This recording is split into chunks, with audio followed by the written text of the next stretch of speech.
Hola, muy buenos días. Somos Capilla Calvario, Iglesia El Camino, dándole la bienvenida a este nuevo estudio bíblico del domingo. Estamos en este momento estudiando el Evangelio de Marcos. La semana pasada apenas estudiamos un versículo y le dimos la introducción a este Evangelio. Y ojalá que estén con nosotros durante todo el estudio, desde ahorita hasta que terminemos con este Evangelio, y para que sigan la secuencia. Y si, como nosotros siempre estamos estudiando la Biblia, pueden encontrar en los videos anteriores los estudios que tenemos también aquí mismo en Facebook y en YouTube, bajo Capilla Calvario, Iglesia El Camino. Soy el pastor Cristóbal García, dándole la bienvenida de nuevo a este estudio, y ojalá permanezcan con nosotros durante todo este tiempo. Como les digo, estamos estudiando el libro, Evangelio de Marcos, y ahorita estamos empezando. Como ya les dije, la introducción fue la semana pasada. Ahora continuaremos estudiando del versículo 1 hasta el 8.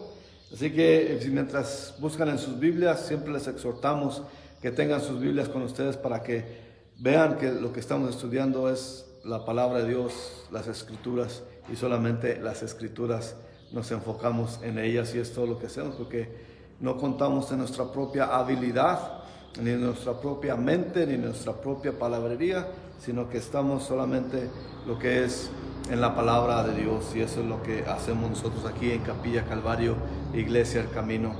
Y ya sin más preámbulo, nomás les pido como siempre sus oraciones para con nosotros. Que el Señor provea y el Señor nos fortalezca, el Señor nos ayude contra el desánimo, y que sigamos adelante esperando que el Señor se mueva en esta región de Pajacuarán, Michoacán, al oriente de Jalisco. Y aquí estamos en esta región michoacana, en estos lugares donde hay muchísima gente que camina sin el Señor, que no tiene una relación personal con el Señor. Nuestro objetivo, nuestro deseo, nuestro anhelo es que la gente oiga el Evangelio del Señor. Así que gracias por sus oraciones, y ahora sí vamos a pasar adelante a nuestro estudio. Marcos, el Evangelio de San Marcos, versículo 1 al 8 dice: principio del Evangelio de Jesucristo, Hijo de Dios. Como está escrito en Isaías el profeta: he aquí envío mi mensajero delante de tu faz, el cual preparará tu camino delante de ti. Voz del que clama en el desierto: preparad el camino del Señor, enderezad sus sendas. Bautizaba Juan en el desierto y predicaba el bautismo de arrepentimiento para perdón de pecados. Y salían a él todas las provincias de Judea y todos los de Jerusalén, y eran bautizados por él en el río Jordán, confesando sus pecados. Y Juan estaba vestido de pelo de camello y tenía un cinto de cuero alrededor de sus lomos, y comía langostas y miel silvestre. Y predicaba diciendo: viene tras mí el que es más poderoso que yo, a quien no soy digno de desatar encorvado la correa de sus calzados. Yo a la verdad os bautizo con agua, pero él os bautizará con el Espíritu Santo. Señor, le damos gracias por su palabra, por su escritura, Señor. Como siempre le pedimos que su Espíritu Santo esté aquí para enseñarnos, para guiarnos por medio de su palabra, Señor. Y que sea usted el que nos enseñe, que quite cualquier estorbo, cualquier cosa que impida recibir su palabra, Señor, y guardarla en nuestros corazones para vivir agradablemente a usted, Señor. Bendiga este tiempo, bendiga a los que van a escuchar, a los que se están añadiendo a este en vivo, Señor, y que sea todo para honor y gloria de usted, Señor. No somos dignos de su presencia, pero le pedimos por la sangre preciosa de Jesús que usted sea con nosotros y que su Espíritu Santo abunde aquí y en los que están escuchando, Señor. Se lo pedimos en el nombre de Jesucristo nuestro Señor. Amén. Como ya les digo, el principio lo leímos la vez pasada, el primer versículo, el principio del Evangelio de Jesucristo, Hijo de Dios. Y ya manifestamos y pusimos de manifiesto que está hablando que Jesús es Dios. Y continúa aquí los versículos 2 y 3. Como está escrito en Isaías el profeta: he aquí yo envío a mi mensajero delante de su faz, el cual preparará tu camino delante de ti. Y el versículo 3 dice: voz del que clama en el desierto, preparad el camino del Señor, enderezad sus sendas. Así que ya lo que está diciendo aquí Marcos en estos primeros versículos cita dos referencias bíblicas precisamente del Viejo Testamento. Primera que cita es Isaías 40, versículo 3, donde ahí dice: voz que claman en el desierto, preparar camino de Jehová, enderezar calzada en la soledad a nuestro Dios. Y también está citando Malaquías 3, versículo 1 dice: he aquí, yo envío mi mensajero, el cual preparará el camino delante de mí, y vendrá súbitamente a su templo el Señor a quien vosotros buscáis, y el ángel del pacto a quien deseáis vosotros, he aquí viene, ha dicho Jehová de los ejércitos. Entonces la palabra se confirma con la misma palabra, y eso es lo maravilloso de las escrituras, que la misma no es historias que uno inventa, no es palabras que uno inventa, pero la palabra se manifiesta por la misma palabra y se corrobora por la misma palabra de Dios. El mensajero es Juan Bautista, el profeta que Dios mandó para preparar el camino a su Hijo. Eso lo encontramos en los otros 3 evangelios. Pero no podemos leer todos los otros 3 evangelios, el de Mateo, el de Lucas y el de Juan. Vamos a ver el de Mateo 3. Mateo 3, versículo 1 al 3 dice: aquellos días vino Juan el Bautista predicando en el desierto de Judea y diciendo: arrepentíos, porque el reino de los cielos se ha acercado. Pues este es aquel de quien habló el profeta Isaías, cuando dijo: voz del que clama en el desierto, preparad el camino del Señor, enderezad sus sendas.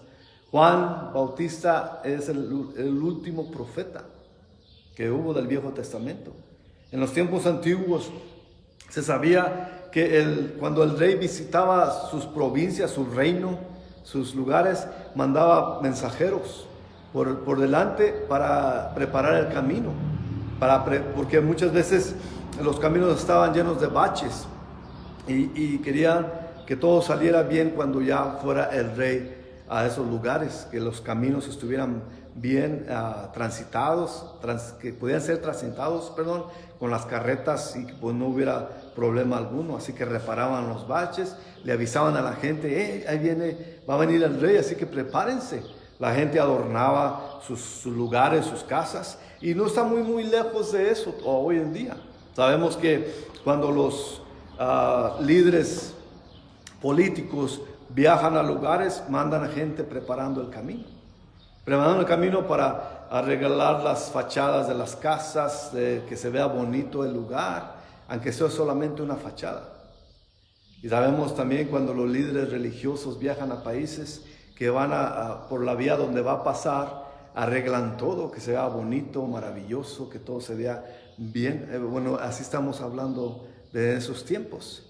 Nada más que este profeta Juan el Bautista no quería preparar los caminos, era lo menos importante, las fachadas, era el corazón de la gente, que se dieran cuenta de su pecado y que se arrepintieran de su pecado. Vemos, como les dije, y haciendo la comparación y la metáfora acerca de cómo los líderes políticos y religiosos visitan países, solamente ven fachadas, no vean la realidad. Cuando ya pasa el evento, vuelve la normalidad, viene todo lo feo que estaba ahí, lo horrible del lugar, aunque lo arreglaron para que se viera bonito. O de la misma manera, Juan Bautista no quería que el pecado estuviera todavía en la gente, lo que quería es limpiar el camino, limpiar tu corazón, limpiar el espíritu humano para recibir al Señor, al Mesías. Eso es lo que es. Porque hay muchos cristianos que son de fachada solamente. Se hablan lo correcto, dicen la palabra correcta, citan versículos de la Biblia, pero dentro de ellos está lo horrible, lo feo, el pecado en ellos.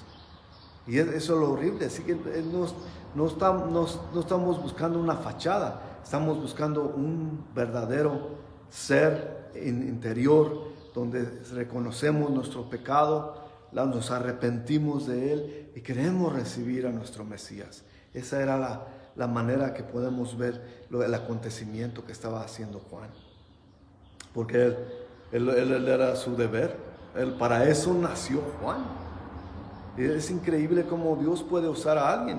Y ahorita, al ratito vamos a ver por qué era esa obra o ese trabajo o esa misión de Juan. Era solamente preparar el camino. En el versículo 4 vemos que dice: bautizaba Juan en el desierto y predicaba el bautismo de arrepentimiento para perdón de pecados. Y eso es lo que dije hace un momento. O sea que el camino es uno. El camino es uno, abrir el camino para recibir al Señor. Y no debemos confundir el bautismo del arrepentimiento. Es algo muy importante que debemos tomar énfasis aquí. Sobre todo aquellos que están acostumbrados a las costumbres religiosas. Porque eso solamente son costumbres religiosas. No tienen ningún significativo espiritual. Y ahora les explico por qué. Porque si confundimos el bautismo del arrepentimiento con el bautismo cristiano, este último, el cristiano, sigue después de la conversión. Y simboliza la muerte espiritual, la sepultura y la resurrección de Jesucristo. Y eso es lo que hacemos. Por eso no podemos nosotros pretender bautizar bebés, porque dice, ¿cómo un bebé se puede arrepentir? Si son los primeros meses o años de su vida. Entonces, ¿dónde está el arrepentimiento? Si todavía no sabe ni lo que es bueno ni lo que es malo. Es un bebé. Y eso tenemos que, cuando ya el cristiano se arrepiente ya de sus pecados y la conversión entra en uno, el cambio, entonces el bautismo viene a ser una identificación con nuestro Señor Jesús, porque eso es lo que representa el bautismo. Y por eso predicamos y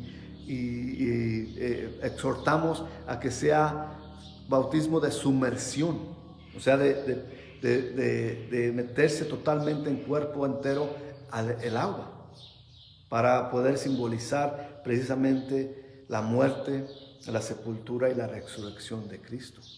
Porque al hacer eso, cuando somos sumergidos, morimos a nuestra carne. Y cuando salimos de ella es la resurrección. Resucitamos siendo nuevas personas, nuevos hombres y mujeres. Y ese es el bautismo de los cristianos. Entonces, ya poniendo de manifiesto esto, el bautismo que hacía Juan era solamente de arrepentimiento. Era para preparar precisamente para aquel que había de venir, aquel que después iba a predicar también el arrepentimiento. Dice, eso se lleva a cabo, eso del bautismo que se lleva por la experiencia de salvación del creyente. Y eso nos habla bien en la palabra. Mis propias palabras no son suficientes, pero tenemos, como siempre digo, explicarlo por medio de la palabra misma, de las Escrituras. En Hechos 19, versículo 1 y 5 dice: aconteció que entre tanto que Apolos estaba en Corinto, Pablo, después de recorrer las regiones superiores, vino a Efeso, y hallando a ciertos discípulos, les dijo: ¿recibisteis al Espíritu Santo cuando creísteis? Y ellos les dijeron: ni siquiera hemos oído si hay un Espíritu Santo. Entonces dijo: ¿en qué pues fuisteis bautizados? Ellos dijeron: en el bautismo de Juan. Y veamos lo que pasa después, versículo 4 en adelante. Dijo Pablo: Juan bautizó con bautismo de arrepentimiento, diciendo al pueblo que creyesen en aquel que vendría después de él. Esto es Jesús Cristo. Y cuando oyeron esto, fueron bautizados en el nombre del Señor Jesús. Vemos ahí que hay una diferencia. O sea que Juan nunca bautizó en el nombre del Padre, del Hijo y del Espíritu Santo. Él bautizaba para el arrepentimiento, para preparar, para que reconocieran. Y en Romanos 6, versículo 3 al 6 dice: ¿o no sabéis que todos los que hemos sido bautizados en Cristo Jesús, hemos sido bautizados en su muerte? porque somos sepultados juntamente con Él, es lo que estaba explicando yo acerca de la sumersión, con Él para muerte por el bautismo, a fin de que como Cristo resucitó de los muertos por la gloria del Padre, así también nosotros andemos en vida nueva. Porque si fuimos plantados juntamente con Él en la semejanza de su muerte, así también le seremos en la de su resurrección. Sabiendo esto, que nuestro viejo hombre fue crucificado juntamente con Él, para que el cuerpo del pecado sea destruido, a fin de que no sirvamos más al pecado. Eso es lo que expliqué hace ratito, y ahora Pablo nos lo explica aquí en Romanos 6, del versículo 3 al 6. Y vemos cómo es la diferencia. Este bautismo se hace en el nombre del Padre, del Hijo y del Espíritu Santo, pero del otro modo, Juan el Bautista preparaba a sus seguidores para recibir el nuevo mensaje acerca de Cristo y su reino, para remisión de pecados. Eso no quiere decir que hay que ser bautizado para recibir el perdón de pecados, pero significa que el bautizo mira hacia el perdón que Dios otorga por medio del arrepentimiento. O sea que no es simplemente el hecho de que te bauticen y que ya perdones tus pecados. La realidad es que primero te arrepientes de tus pecados, recibes al Señor como tu Salvador, entonces viene el bautismo, haciendo esto lo que nos explica Pablo aquí en Romanos. Y eso es lo que significa el bautismo.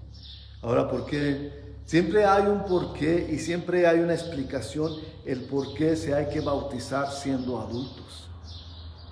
Y eso es bíblicamente lo que enseña. Ahora, ¿por qué la religión enseña de otra manera? Porque son costumbres. Porque son cosas de hombre que ellos inventaron por motivos, ellos saben por qué. Pero bíblicamente es lo que nos enseña el bautismo de las personas. Entonces, ¿a quién nosotros obedecemos? ¿A la palabra de Dios o a los inventos de los hombres? Por eso digo que la religión fue totalmente 100% inventada por los hombres. Una relación con Jesús, con nuestro Señor y Salvador, bíblica, viene por medio de las Escrituras. Y esos son los que debemos seguir este patrón. El patrón de vida nos lo enseña la Biblia. Y cómo debemos hacer las cosas están ahí también.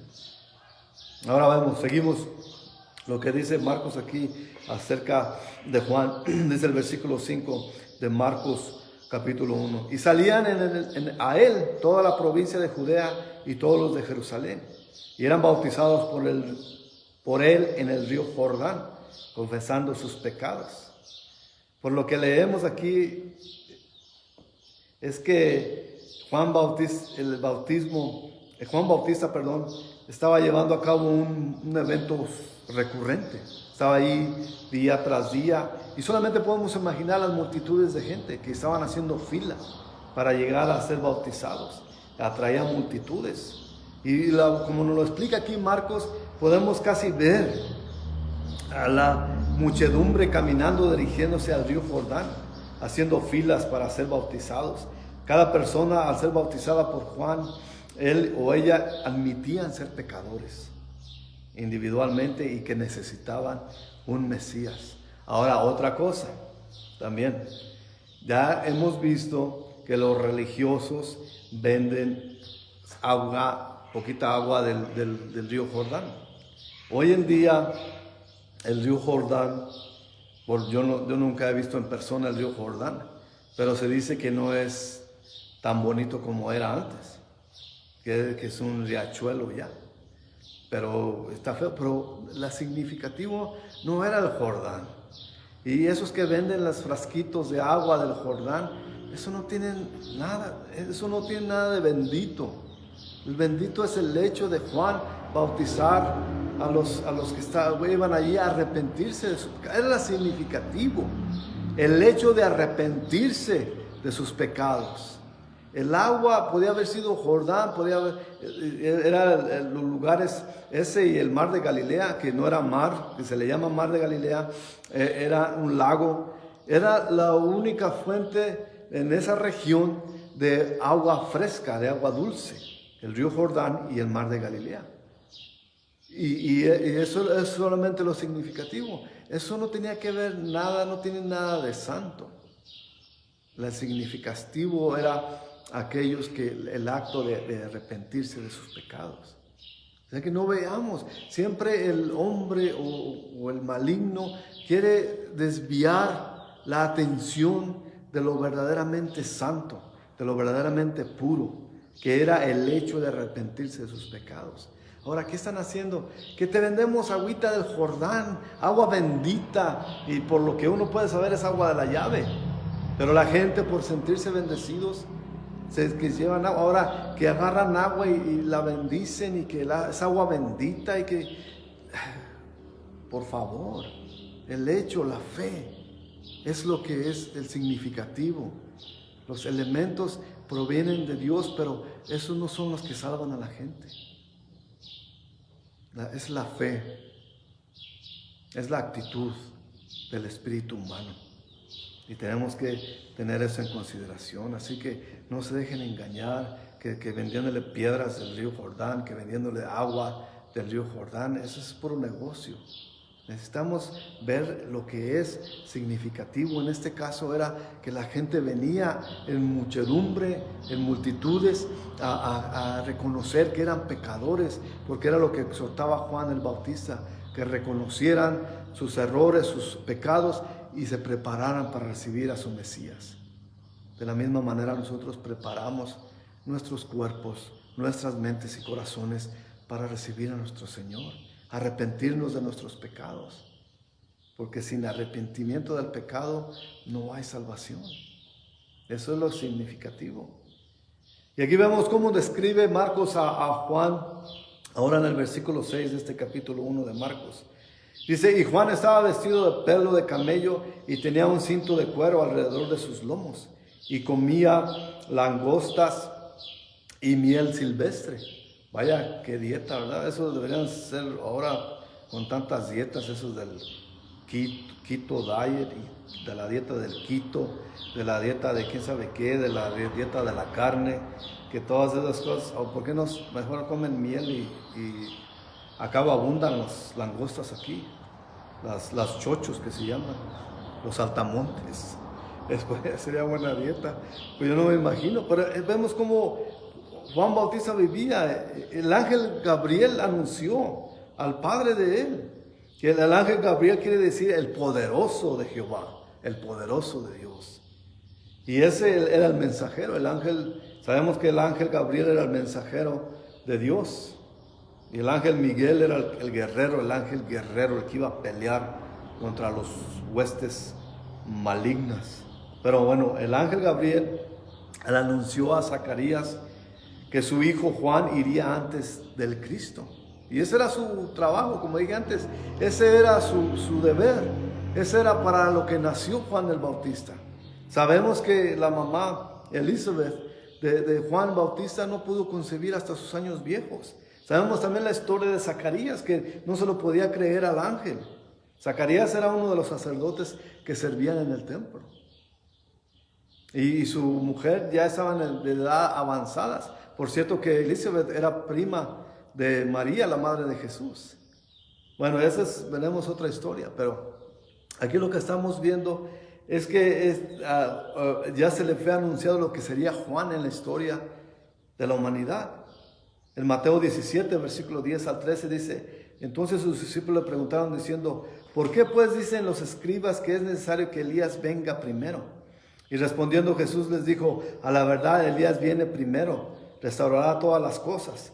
Mas os digo que Elías ya vino y no lo conocieron, sino que hicieron con él todo lo que quisieron. Así también el Hijo del Hombre padecerá por ellos.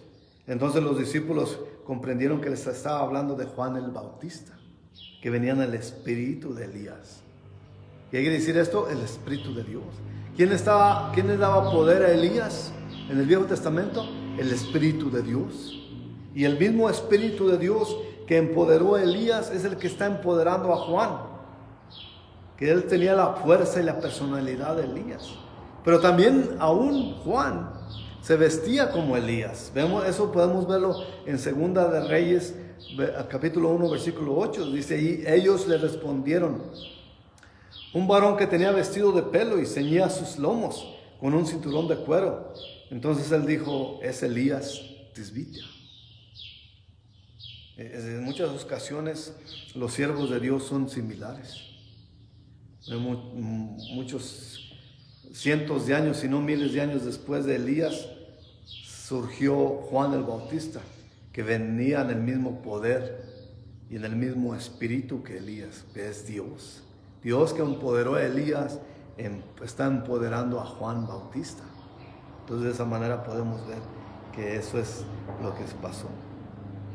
Y dice, continúa aquí ya regresando otra vez a Marcos 1, versículo 7, dice, y predicaba diciendo, viene tras mí aquel que es más poderoso que yo, y que no soy digno de desatar encorvado la correa de su calzado.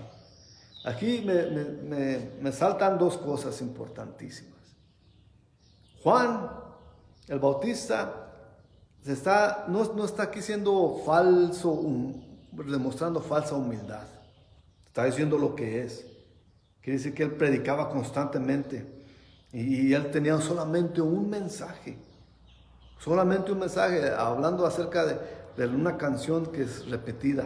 Solamente un mensaje, el cual usaba para crear la expectativa y aceptancia del Señor Jesucristo. Él dijo que no era digno de desatar la correa de las sandalias del Mesías. Y lo está haciendo muy honorablemente. Porque en esos tiempos los estudiantes o los discípulos de los rabís podían hacerlo cosas de trabajo a sus estudiantes. Pero no se esperaba de ninguna manera que el estudiante o el discípulo le desatara los zapatos o le quitara las sandalias a su rabí, a su maestro. Ese era el trabajo exclusivo de los esclavos. Entonces Juan se está poniendo en esa situación, diciendo, yo ni siquiera soy digno de ser esclavo. Ni siquiera, y era totalmente, esa humildad era genuina. Podemos ver hoy en día. Eso me salta también a la mente que los pastores se creen reyes de sus iglesias, reyes de sus edificios, que se hacen llamar jefes, patrones, aún por los que les sirven a ellos, por los que les ayudan en el ministerio. Les gusta que les digan patrón. Y eso no es... Si Juan también tenía sus seguidores, eso lo vamos a ver después, o lo podemos ver en los otros evangelios, que Juan tenía sus discípulos. Pero él, de la posición que se pone, ¿dónde se pone? Ni siquiera soy digno de desatar las sandalias de mi Señor, menos que un esclavo. Y hoy en día todos usando ropa más elegante de los que van a sus iglesias. Se dicen jefes que ellos le mandan, hasta se atreven a decir que ellos comandan a Dios para que haga su voluntad de ellos. Y ahí vemos el contraste. El pastor, el servidor, no somos dignos de servir al Señor, ni siquiera ser pisados donde Él pisó la tierra. Ni siquiera somos dignos de ser lo que somos. Por eso de ahí viene la verdadera humildad. Cuando un pastor se eleva a sí mismo, está fallando en su humildad para ser usado por el Señor. Pero parece que es la condición humana, que cuando ya son exitosos en su ministerio, ven el éxito como negocio y se creen que son ellos los que están logrando el éxito en su negocio. Y ya las iglesias no son centros de adoración, son negocios. Atrae gente para cumplir nuestros negocios, para cumplir nuestras metas de dinero, y se olvidan de lo que son verdaderos siervos del Señor, que tienen que servir a los demás. Porque dice Juan aquí en el versículo 8, yo a la verdad os he bautizado con agua, pero Él bautizará con el Espíritu Santo. Juan enfatiza la gran diferencia en la obra que cada quien viene a hacer. La predicación de que Cristo os bautizará con el Espíritu Santo aparece también en los demás evangelios. En Mateo 3, versículo 1, en Lucas 3, versículo 16, en Juan 1, versículo 33.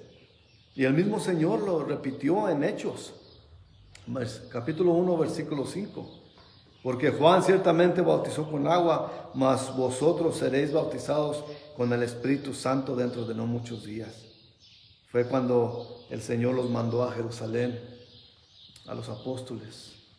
Y la historia y la escritura nos confirma que eso sucedió el día de Pentecostés, cuando Él los bautizó con el Espíritu.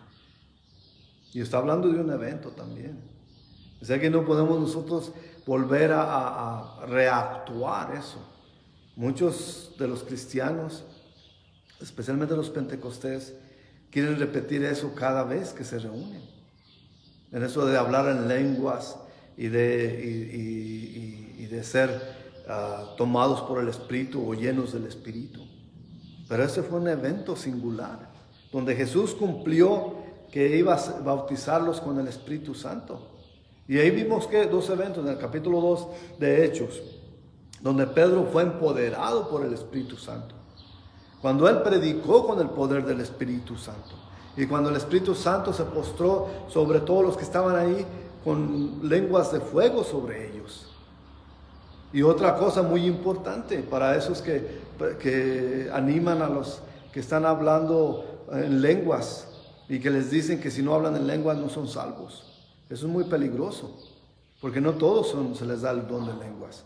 Y a unos fingen hablar en lenguas para ser aceptados o para ser vistos como gente muy espiritual. Pero allí vemos en ese evento, y vayan a leerlo si tienen alguna pregunta, la misma palabra se los va a demostrar ahí. Que eso fue un evento donde los visitantes de otras regiones oían a estos que se les dio el don de lenguas hablar en lenguas conocidas. Que ellos reconocían, cada quien que venía de cierta región oía escuchar el lenguaje que ellos usaban a aquellos que nunca habían hablado ese lenguaje. Entonces no es garabatos hablados, ni cosas incoherentes que hablan, palabrerías que solamente se hablaban. Ese era el bautismo del Espíritu Santo real y genuino. Y ese evento no se puede duplicar por más que quieran. Esa fue la promesa del Señor para sus discípulos y sus seguidores. Y eso lo que hemos estudiado hasta ahora, para comprenderlo más, esto quiere decir que el bautismo con agua no quiere decir de ninguna manera que sería reemplazado por el bautismo del Espíritu. Por ejemplo, veamos Mateo 28, versículos 19 y 20, donde Jesús dice: por tanto, id y haced discípulos a todas las naciones, y bautizándolos en el nombre del Padre y del Hijo y del Espíritu Santo, enseñándoles que guarden todas las cosas que os he mandado. He aquí yo estoy con vosotros todos los días hasta el fin del mundo. Amén. Bueno, aquí otra vez vemos acerca del bautismo, de que en qué edad es recomendable ser bautizado. Porque aquí está diciendo ir y bautizar a todas las naciones y hacer discípulos, bautizándolos en el nombre del Padre, del Hijo y del Espíritu Santo, enseñándoles que guarden todas las cosas que os he mandado. ¿Cómo se le va a enseñar a un bebé todo eso? ¿Cómo se le va a enseñar que obedezcan? ¿Y cómo se le debe enseñar si no tienen conciencia todavía? Entonces tenemos que ser coherentes en esas situaciones. Pero más bien el mensaje del bautismo de Juan era la preparación, una vez más, para que la gente estuviera preparada para conocer al verdadero Mesías, Jesucristo.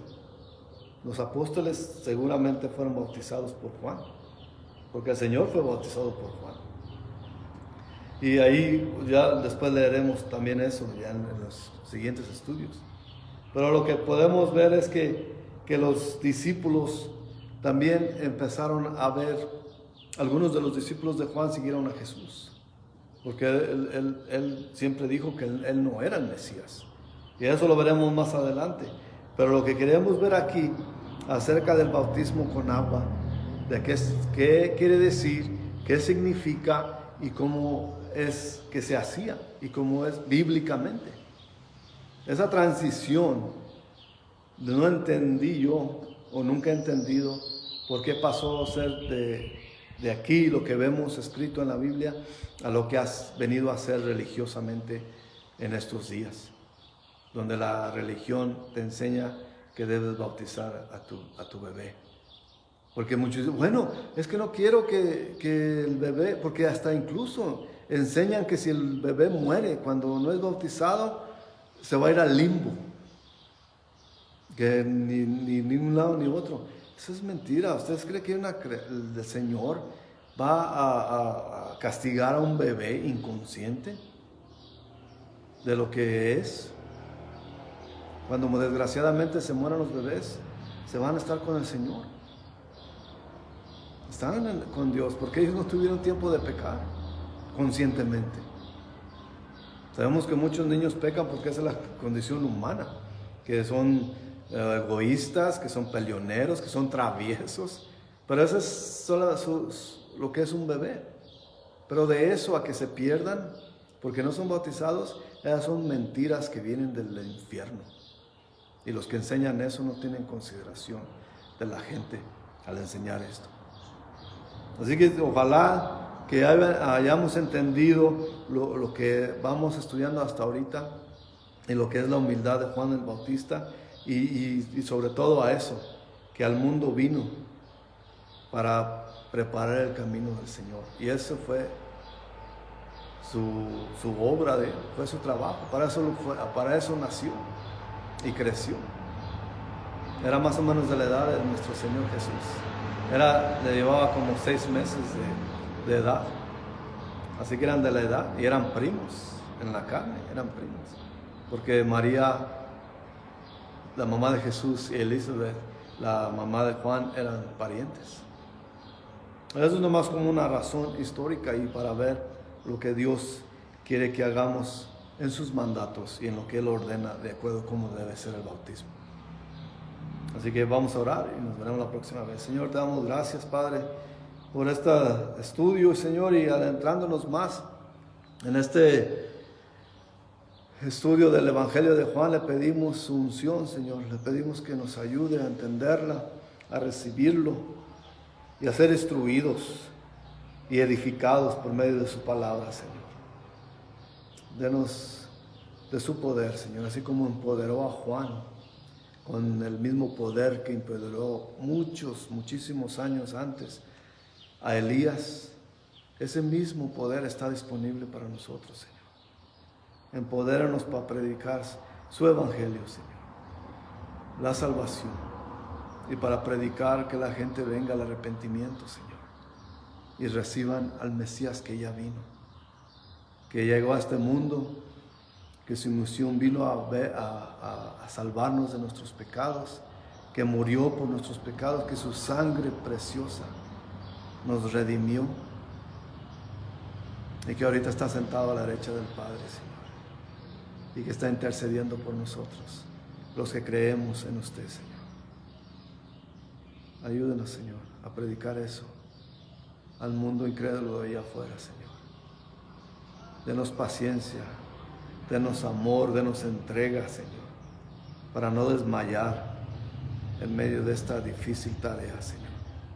Debes enseñar su palabra al mundo allá afuera, Padre. Pedimos que provea, Señor, que bendiga y que nos llene de usted, de su Espíritu. Pido por la gente que está oyendo y que va a oír este mensaje, Señor, que usted los llene de paz, de amor, que provea por sus necesidades, que toque y sane sus enfermedades, que bendiga sus hogares, su familia, Señor. Ayúdenos, Señor. Este mundo está viendo que se acerca el fin, Señor. Ayúdenos a estar listos para su venida, Padre. Toque y salve a esta gente, Señor, y venga pronto, Padre. Se lo pedimos en el poderoso, precioso, majestuoso nombre de nuestro Señor y Salvador, Jesucristo. Amén. Nos veremos la próxima vez. Que Dios los bendiga grandemente Gracias por sus oraciones nuevamente. Nos veremos la próxima semana si Dios quiere. Hasta la próxima.